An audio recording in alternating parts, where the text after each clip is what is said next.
apakah wujud dari Tuhan itu dapat dimiliki oleh manusia? Memang sifat wujud itu bisa dimiliki manusia, dan itulah inti dari ajaran ini. Selama manusia mampu menjernihkan kalbunya, maka ia akan mempunyai sifat-sifat itu. Sifat tersebut pun sudah kumiliki. Kalian bisa melakukannya dengan mengamalkan apa yang hendak kuajarkan. Allah adalah satu-satunya yang wajib disembah. Dia tidak nampak dan tidak berbentuk, tidak terlihat oleh mata, sedangkan alam dan segala isinya merupakan cerminan dari wujud Allah yang nampak. Seseorang bisa meyakini adanya Allah karena ia melihat pancaran wujudnya melalui jagat raya ini. Allah tidak berawal dan tidak berakhir, memiliki sifat langgeng, tidak mengalami perubahan sedikit pun. Allah berada di mana-mana, bukan ini dan bukan itu. Dia berbeda dengan segala wujud barang baru yang ada di dunia ini. Wahai Kanjeng Syekh, jelaskan kepada kami tentang hakikat kodrat. Kodrat adalah kekuasaan pribadi Tuhan. Tidak ada yang menyamainya. Kekuatannya tanpa sarana. Kehadirannya berasal dari ketiadaan, luar dan dalam, tiada berbeda. Tidak dapat ditafsirkan. Jika engkau menghendaki sesuatu, maka pasti kalian rencanakan matang-matang dan pasti pikirkan berulang-ulang. Itu pun masih sering meleset. Namun Allah tidak demikian. Bila menghendaki sesuatu, tidak perlu dipersoalkan terlebih dahulu. Kalau begitu, Allah tidak memerlukan sesuatu. Benar, Allah tidak memerlukan sesuatu. Karena itu, jika kalian hidup tanpa memerlukan sesuatu, tanpa butuh harta benda, tanpa butuh jabatan, tanpa butuh pujian, maka kalian akan merasakan hidup yang sesungguhnya. Kalian akan memiliki sifat Allah tersebut. Kalau manusia menghindari sesuatu dan merasa tidak memerlukan apapun, apakah akhirnya dapat disamakan dengan Allah? Tidak. Walaupun manusia hidup tanpa bergantung sama sekali kepada duniawi, namun ia tetap berbeda dengan Allah. Tidak bisa disamakan dengan Tuhan. Allah adalah pencipta dan kalian adalah yang diciptakan. Allah berdiri sendiri, tanpa memerlukan bantuan. Hidupnya tanpa ruh, tidak merasa sakit dan kesedihan. Allah muncul sekehendaknya. Jika Allah berkehendak, maka apakah kehendak seseorang itu karena kemauan Allah? Untuk sampai pada jawaban itu, harus membedakan seseorang. Manusia itu dibedakan menjadi beberapa tingkatan. Ada yang awam, ada yang qawas. Orang awam hanya beribadah secara syariat, tanpa dapat memelihara kolbu. Maka ia masih jauh bisa berhubungan dengan Allah. Sedangkan orang-orang qawas, termasuk para nabi, rasul, dan wali Allah, mereka beribadah secara utuh, bahkan sampai pula pada tingkatan hakikat. Kalau kalbunya sudah bersih dari duniawi dan menyatu dengan cahaya ilahi, maka kehendak kemauannya itu berasal dari Allah. Perbuatannya adalah perbuatan Allah. Maka jangan heran jika ada orang yang diberi karomah sehingga segala ucapannya menjadi bertuah. Kalau begitu, ibadahnya orang yang sudah qawas itu merupakan kehendak Allah? Benar. Mereka mempunyai kejernihan akal budi, memiliki kebersihan jiwa dan ilmu. Salat 5 waktu dan berzikir merupakan kehendak yang sangat dalam, bukan kehendak nafsunya, namun kehendak Allah, Semangatnya sedemikian besar. Mereka sholat tidak mengharapkan pahala, tetapi merupakan suatu kewajiban diri dan pengabdian. Badan haluslah yang mendorong untuk menjalankan. Banyak orang melakukan sholat, tetapi tidak menyentuh kepada yang disembah. Ini bagaimana?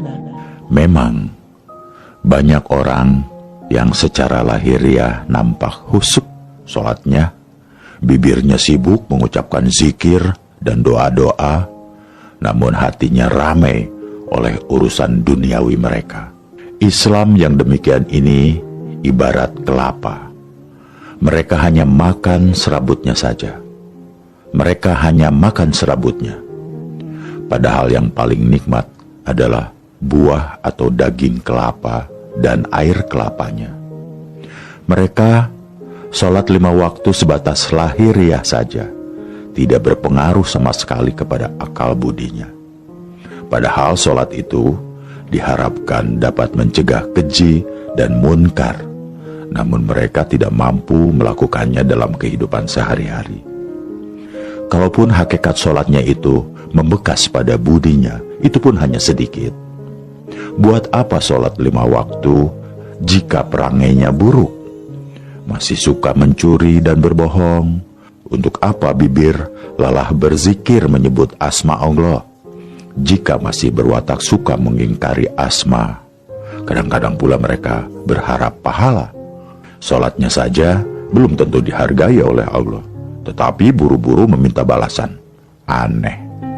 Wahai Syekh, ada hadis Rasulullah yang menyebutkan bahwa amal hamba yang pertama kali diperhitungkan adalah sembahyang. Jika sembahyangnya baik, maka semua dianggap baik. Ini bagaimana? Itu perlu ditafsirkan. Tidak boleh dipahami secara dangkal makna dari hadis tersebut. Hadis itu mengandung logika sebagai berikut. Orang yang tekun mengerjakan sholat dengan sempurna, maka perilaku, budi pekerti, dan kalbunya juga harus terpengaruh menjadi baik. Karena sholat yang dilakukan dengan jiwa yang bersih akan berpengaruh pula bagi cabang kehidupan lainnya. Dan sebaliknya, hadis itu tidak berlaku bagi orang yang tekun mengerjakan sholat, tetapi hatinya masih kotor. Tersimpan keinginan-keinginan nafsu, misalnya ingin dipuji orang lain, terdapat ujub dan sombong, serta budinya menyimpang dan menabrak tatanan yang dilarang. Apakah ada tuntunan mengenai pakaian seseorang yang sedang melakukan sembahyang? Sesungguhnya aku, Syekh Siti Jenar, tidak sependapat jika ada orang yang mengenakan pakaian gamis dan meniru-niru pakaian orang Arab dalam melakukan sholat. Jika selesai sholat, jubah atau gamis itu dilepaskan, sedangkan sholat orang tersebut tidaklah menyentuh hatinya. Meskipun berlama-lama merunduk di masjid, namun masih mencintai duniawi. Sholat yang pakaiannya kedombrangan, merunduk di masjid berlama-lama sampai lupa anak istri, sedangkan dia masih mencintai duniawi dan mengumbar nafsu manusiawinya. Bahkan dalam kehidupan sehari-hari, ia seringkali menyusahkan orang lain. Maka orang yang demikian itu tidak terpengaruh oleh sholat yang dilakukan. Biasanya tipe orang seperti itu sibuk menghitung pahala. Dia sangat keliru dan bodoh. Pahala yang masih jauh tetapi diperhitungkan, sungguh sedikit pun tidak akan dapat dicapainya. Zat yang luhur dan sejati itu sesungguhnya siapa, wahai Syekh? Gusti Allah adalah zat yang tinggi dan terhormat. Ia memiliki 20 sifat. Semua timbul atas kehendaknya. Ia mampu mencurahkan ilmu kebesaran, kesampurnaan, kebaikan, keramahan, kekebalan dalam segala bentuk. Memerintah umat, dapat muncul di segala tempat, dan sakti sekali. Aku, Syekh Siti Jenar, merasa wajib dan menuruti kehendaknya, sebagaimana ajaran Jabariyah, dengan sesungguhnya dan konsekuen. Selalu kuat cita-citanya, kokoh tidak tergoyahkan terhadap sesuatu yang tidak suci, berpegang teguh kepadanya selama hidup, tidak akan menyembah terhadap ciptaannya, baik dalam wujud maupun dalam pengertian. Mengapa Kanjeng Syekh dianggap oleh para wali sebagai wali murtad? Karena ajaranku tidak mudah dipahami orang awam. Bagaimana ajaran Kanjeng Syekh yang dianggap sesat? Aku adalah penjelmaan dari zat luhur yang memiliki semangat, sakti, dan kekal akan kematian. Dengan hilangnya dunia, Gusti Allah telah memberi kekuasaan kepadaku, dapat manunggal dengannya, dapat langgeng, mengembara melebihi kecepatan peluru. Bukannya akal, bukannya nyawa, bukan penghidupan yang tanpa penjelasan dari mana asalnya dan kemana tujuannya. Apa hubungannya antara Kanjeng Syekh Siti Jenar dengan Allah yang kau sebut sebagai zat sejati? Zat yang sejati menguasai wujud penampilanku karena kehendaknya. Maka wajarlah jika aku tidak mendapat kesulitan. Aku bisa berkelana kemana-mana, tidak merasa haus dan lelah, tanpa sakit dan lapar, karena ilmu kelepasan diri tanpa suatu daya kekuatan. Semua itu disebabkan jiwaku tiada bandingannya. Secara lahiriah memang tidak berbuat sesuatu, tetapi tiba-tiba sudah berada di tempat lain. Gusti Kang Murbeng dumadi, Allah yang kuikuti, kutaati siang malam, yang kuturut segala perintahnya. Tiada menyembah Tuhan lain kecuali setia terhadap suara hati nuraniku. Allah Maha Suci. Wahai Syekh, jelaskan apa yang dimaksud bahwa Allah itu Maha Suci? Allah Maha Suci itu hanyalah sebatas istilah saja, merupakan nama saja. Sebenarnya hal itu dapat disamakan dengan bentuk penampilanku. Jika kalian melihatku, maka nampak dari luar sebagai warangka, sebagai kerangka, sedangkan di dalamnya adalah kerisnya, intinya yang agung, yang tidak ada bedanya dengan kerangka. Tuhan itu wujud yang tidak dapat dilihat dengan mata, tetapi dilambangkan seperti bintang yang bersinar cemerlang. Sifat-sifatnya berwujud, samar-samar bisa dilihat, warnanya indah sekali seperti cahaya. Di manakah Tuhan berada? Kami membayangkan Dia ada di langit ketujuh dan bersemayam di atas singgasana layaknya raja. Itu salah besar, itu kebodohan. Sesungguhnya Tuhan tidak berada di langit ketujuh dan tidak bertahta di singgasana atau arsi atau kursi. Bila kalian membayangkan demikian, maka hati kalian sudah musyrik, berdosa besar, karena kalian menyamai Dia dengan raja atau dengan penguasa. Kami jadi bingung, Kanjeng Syekh. Lantas, Tuhan itu ada di mana? Kalau kalian bertanya demikian, maka jawabnya mudah. Gusti Allah itu tidak kemana-mana, tetapi ada di mana-mana. Kami semakin tak mengerti. Bisakah Kanjeng Syekh memberikan penjelasan yang lebih gamblang? Gusti Allah itu berada pada zat yang tempatnya tidak jauh. Dia bersemayam di dalam tubuh kita, tetapi hanya orang yang kowas, orang yang terpilih dapat melihat. Tentunya dengan mata batin. Hanya mereka yang dapat merasakannya. Apakah Allah itu berupa roh atau sukma? Bukan roh dan bukan sukma.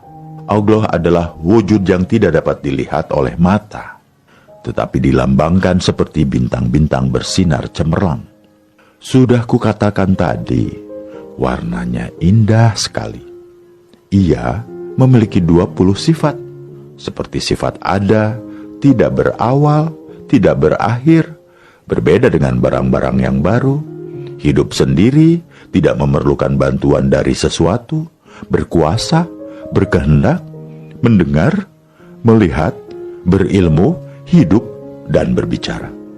Sifat Gusti Allah yang 20 itu terkumpul menjadi satu wujud mutlak yang disebut dengan zat. Sifat 20 itu juga menjelma pada diriku. Karena itu aku yakin tidak akan mengalami sakit dan sehat. Punya budi kebenaran, kesempurnaan, kebaikan, dan keramahan. Rohku memiliki sifat 20 itu. Sedangkan ragaku yang lahiriah memiliki sifat Nur Muhammad. Wahai Syekh, bukankah Muhammad Shallallahu Alaihi Wasallam itu seorang nabi? Apakah Syekh mengaku sebagai nabi? Sedangkan dikatakan bahwa setelah Nabi Muhammad, di dunia ini tidak ada kenabian lagi. Jangan salah menafsirkan kata-kataku. Jika salah, maka kau akan sesat dan timbul fitnah. Tentu saja memfitnah diriku begini, bahwa rohku adalah roh ilahi, karena aku pun memiliki sifat 20, sedangkan badan, wadahku, jasadku ini adalah jasad Muhammad. Dari segi lahiriah, Muhammad adalah manusia. Namun, manusia Muhammad berbeda dengan orang kebanyakan. Muhammad memiliki jasad yang kudus, yang suci. Aku dan dia sama-sama merasakan kehidupan, merasakan manfaat panca indera. Dan panca indera itu hanyalah meminjam. Jika sudah diminta kembali oleh pemiliknya, akan berubah menjadi tanah yang busuk, berbau, hancur, dan najis. Nabi atau wali, jika sesudah kematian jasadnya menjadi tidak bermanfaat, bahkan berbau, kotor, najis, busuk, dan hancur. Warangka, jika sudah ditinggalkan kerisnya, maka tidak ada gunanya. Jika seseorang sudah mati, berarti selesai sudah kehidupannya? Siapa bilang begitu? Tidak. Meskipun jasadnya mati, tetapi sebenarnya ia tidaklah mati. Karena itu, kalian semua harus mengerti bahwa dunia ini sesungguhnya bukanlah kehidupan. Buktinya ada mati. Di dunia ini, kehidupan disebut kematian. Coba rasakan. Aku mengajarkan kepada kalian untuk tidak mencintai dunia ini dan tidak terpesona terhadap keindahannya. Carilah kebenaran dan kebahagiaan sejati demi kehidupan mendatang. Kehidupan setelah kematian. Kalian akan berarti jika telah menemui kematian dan hidup sesudah itu. Engkau harus memilih hidup yang tidak bisa mati. Dan hidup yang tidak bisa mati itu hanya kalian rasakan setelah nyawa terlepas dari badan.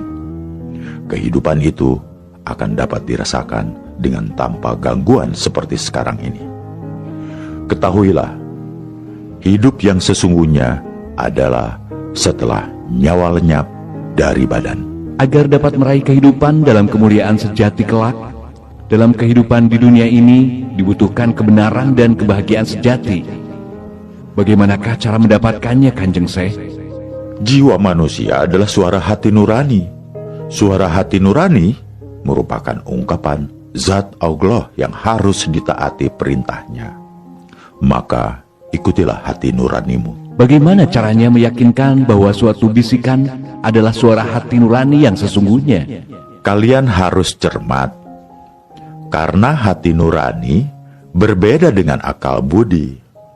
Jiwa itu milik Allah, sedangkan akal milik manusia. Akal bersifat manusiawi. Karena itu kadang-kadang akal tidak mampu menemukan keajaiban Allah. Kehendak, angan-angan, ingatan merupakan suatu akal yang tidak kebal atas kegilaan. Suatu ketika akal bisa menjadi bingung sehingga membuat seseorang lupa diri. Akal seringkali tidak jujur, siang malam membuat kepalsuan demi memakmurkan kepentingan pribadi. Bukankah manusia menjadi lebih mulia jika dibandingkan dengan makhluk lainnya? Karena manusia diberi akal oleh Allah. Ya, itulah yang membedakan. Tapi jangan lupa bahwa akal seringkali tidak jujur, sering bersifat dengki, suka memaksa, melanggar aturan, jahat, suka disanjung-sanjung, sombong, yang akhirnya membuat manusia justru tidak berharga sama sekali, lebih hina dari makhluk lainnya. Jadi, kita harus menggunakan akal sesuai dengan jiwa atau kehendak Allah. Ya, benar. Jika seseorang mampu mengendalikan akalnya dengan ajaran Allah, dengan kebenaran, dan dengan jiwa yang bersih, maka ia bermanfaat menjadikan diri lebih mulia. Apa yang menghalangi seseorang sehingga gagal dalam menempuh manunggaling Kawula Gusti? Jangan mementingkan kehidupan duniawi, karena kehidupan duniawi yang kalian jalani penuh kotoran. Akal kalian mudah tercemar dengan kotoran sifat dan mudah dikuasai oleh nafsu, sehingga menghalangi kalian untuk bisa menuju pada tahap manunggaling Kawula Gusti. Di dunia ini ada yang cantik, tampan, dan gagah. Bagaimana kedudukan orang-orang tersebut jika kelak telah terlepas rohnya? Kalian jangan mencintai dan mengagumi bentuk yang cantik, tampan, atau gagah. Karena sebenarnya badan, wadah, atau jasad laksana sangkar yang mengurung jiwa. Badan wadah merupakan beban yang memberatkan dan menyakitkan roh kalian. Wahai Syekh, benarkah sesudah kematian ada surga dan neraka? Para wali memang mengajarkan demikian. Inilah ajaran yang justru menurutku menyesatkan karena terlalu dangkal. Para wali hanya mengajarkan serabut atau kulitnya, tidak sampai pada isinya, tidak sampai pada hakikat yang sebenarnya. Para wali mengajarkan bahwa surga dan neraka hanya dijumpai kelak setelah kiamat, adanya di akhirat, dan orang-orang awam menelan mentah-mentah keterangan itu. Siksa kubur hanya dijumpai dan dirasakan badan wadah ketika ditanam di kuburan. Para wali memang bertujuan baik, tetapi diputus sampai di situ. Mereka enggan menjelaskan lebih dalam dan lebih sampai pada makna yang hakiki. Kalau menurut saya bagaimana nih? Begini, untuk menemui dan merasakan surga dan neraka, maka seseorang tidak harus menunggu sampai mati atau sampai datangnya kiamat. Di dunia ini saja kita sudah dapat merasakan surga dan siksa neraka. Karena sesungguhnya surga dan neraka itu berada di dalam jiwa kalian, berada di dalam jiwa setiap manusia yang bernafas. Jika jiwa manusia telah bersih dari gangguan hawa nafsu dan dapat menyatu dengan Gusti Allah, maka di dunia ini ia akan merasakan suatu kenikmatan surga. Jika budi kalian misalnya menolong orang lemah, lalu hati menjadi ikhlas dan puas, maka itulah yang disebut surga. Sedangkan neraka, perwujudannya adalah jika hawa nafsu telah menguasai diri seseorang, kemudian jiwanya meronta dan merasa bersalah, maka dia tentu tersiksa. Ia tidak bisa tidur, gelisah pikirannya, sedih, dan bermacam-macam rasa tidak enak. Itulah yang dinamakan neraka. Jadi, surga dan neraka di akhirat tidak berlaku? Maksud kami, tidak ada. Surga dan neraka di hari kiamat, di akhirat kelak, sudah diterangkan dalam Al-Quran. Itu perkara gaib dan erat kaitannya dengan iman. Kalian harus meyakininya. Untuk apa meyakini? Bukankah jika di dunia berbudi baik dan beriman kepada Allah sudah merasakan surga? Sedangkan surga dan neraka di akhirat hanyalah bersifat menakut-nakuti manusia agar tidak berbuat buruk? Pendapatmu memang cerdas dan kritis. Namun kalian tidak usah mempertanyakan apakah kelak di akhirat ada surga dan neraka. Itu urusan Gusti Allah. Kalian harus meyakini, karena meyakini hari akhir merupakan rukun iman. Sekali lagi, untuk mendapatkan surga pun kalian tidak perlu menunggu datangnya hari akhir. Meskipun seseorang sholat 1000 kali setiap hari, toh akhirnya mati juga. Walaupun badanmu kau tutupi dengan kain surban dan jubah, namun akhirnya menjadi debu juga. Maka jiwalah yang paling penting. Jika keadaan jiwa seperti Tuhan, maka surga akan didapatkannya. Kenikmatan luar biasa akan dirasakan. Wahai Syekh, sesungguhnya yang menjadi pikiranku adalah, sebelum ada dunia ini, apakah sudah ada dunia lainnya? Atau setelah kiamat, apakah Tuhan membuat dunia baru lagi seperti sekarang? Sebelum dunia ada, apakah ada dunia lain? itu hanya Allah yang tahu. Tetapi sekarang kita berada di dunia ini, menempati ruang dan waktu. Dunia ini asalnya adalah baru, kemudian mengalami kerusakan, dan kelak akhirnya menjadi hancur, lenyap, tidak berharga. Setelah kiamat, apakah Tuhan membuat dunia baru untuk kedua kalinya? Tidak. Wahai Syekh, kalau begitu, dunia erat kaitannya dengan raga kita, sedangkan jiwa erat kaitannya dengan alam akhirat. Benar. Dunia itu erat kaitannya dengan raga. Raga mempunyai sifat seperti alam semesta, yang semula baru kemudian rusak. Sedangkan jiwa tidak akan mengenal kerusakan, karena jiwa merupakan penjelmaan zat Allah. Ketahuilah bahwa raga adalah barang pinjaman yang suatu saat akan diminta oleh pemiliknya. Ketahuilah, wahai murid-muridku, raga ini sesungguhnya sangkar yang membelenggu dan menyulitkan jiwa. Agar jiwa menjadi bebas, maka suatu saat kelak kalian akan kuajari bagaimana cara melepas jiwa dari raga. Ilmu melepas jiwa artinya bahwa kematian adalah titik awal kehidupan yang sebenarnya. Jika seseorang raganya mati, maka jiwanya menjadi merdeka, bebas, dan tidak terkungkung lagi, karena raga berhubungan erat dengan alam semesta, sedangkan jiwa berhubungan erat dengan zat Tuhan. Selamanya jiwa tidak akan bisa mati atau rusak. Apakah yang dimaksud jalan kehidupan, wahai Syekh? Jalan kehidupan adalah jalan menuju kepada hidup yang sebenar-benarnya. Setelah engkau mengalami kematian, jika seorang bayi lahir, maka bukanlah awal kehidupan, namun merupakan awal kehidupan palsu, seperti yang kalian rasakan saat ini. Inilah yang sesungguhnya kematian sejati. Jika demikian, badan ini tidak bisa merasakan kehidupan yang sebenar-benarnya. Ya, tidak bisa.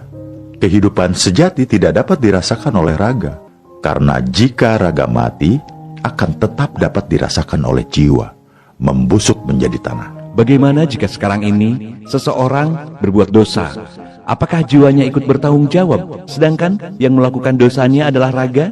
Tetap ikut bertanggung jawab, karena jiwa yang menyatu ke dalam raga tidak bisa mencegah hawa nafsunya, serta akal yang suka berbuat buruk. Maaf, saya belum paham, Syekh. Ketahuilah, setiap orang yang lahir di dunia ini, maka jiwanya menyatu dengan akal.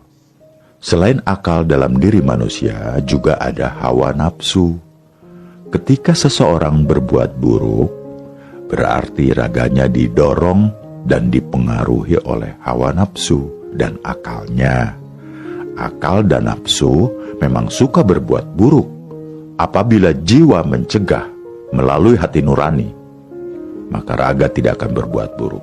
Akan tetapi, jika jiwa membiarkannya, maka raga tetap melakukannya.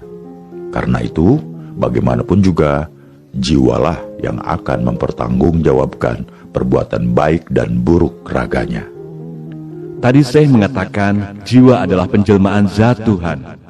Mengapa kadang-kadang jiwa mau mencegah dan kadang membiarkannya? Perlu kalian ingat bahwa di dalam raga ini terdapat nafsu-nafsu.